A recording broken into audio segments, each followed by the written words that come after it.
National Association of Nigeria Drug Monitoring in Anambra State Chapter N'Awka ya bụ mmemme nguzobe a bụ ndị Joint Committee of the Senate and House of Representatives on Drug and Narcotics bụ ndị chịkọbara ya. Ọ dọtara ndị okwu a na-adagbu wa ebe dị iche iche mana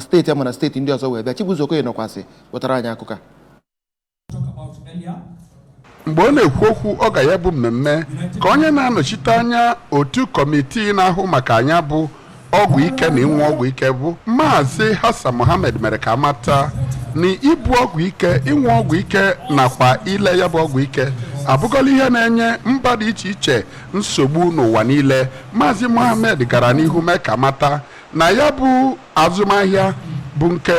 a chọpụtara na o ruru ijeri $31,000 bụ nke mere na ndị mmadụ na-agbaba n'ime ya ọsịsọ ma rịọzie ka enwe atụmatụ atụpụtara agaghị ịgba iji mee ka ụmụaka na-eto eto ghara ịba na ya bụ azụmahịa. Onye nnukwu odeakawo nke National Association of Nigeria Drug Monitoring na obodo Nigeria bụ Dọkịta Christabel Okoye mere ka amata na ịnwụ ọgwụ ike ibu ya ebu na ile ya ele abụrụgo nke na-enye obodo Nigeria nsogbu ma kwuo na ogo pesenti ụmụaka na-eto eto ruru ọnụọgụ pasenti 15 bụ ndị na-anwụ ọgwụ ike na-elekwa ma na-ebufu ya na mba dị iche iche n'obodo Nigeria ma rịọzie ka onye ọbụla gba mbọ iji hụ na ya bụ ajọ ọnọdụ bụ nke a kwụsịrị. From the National Association of Nigerian Drug Monitoring,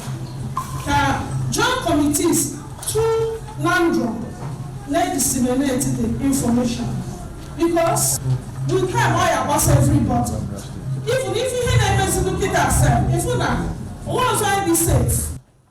Onye isi ndị otu a na Ngalaba nke Anambra bụ Dọkịta Paulinus Onyeka mere ka amata na ha ga-agbasi mbọ ike ịhụ na akwụsịrị ya bụ ajọ ọnọdụ kpamkpam ma rịọzie onye na onye ọbụla ka o nyere ha aka. Ndị ọrụ nke nwa bekee kpọrọ National Drug Law Enforcement Agency bụ ndị kụziri ihe dị iche iche oge emere ya bụ mmemme nke ejikwa nwee kwanyere ụfọdụ ndị na-agba mbọ ịkwụsị ibu ọgwụ ike ịnwụ ya anwụ na ihe ndị ọzọ ugwu na steeti a. Site n'Awka, aha m bụ Chibuzokoye maka akụkọ ụwa ABS.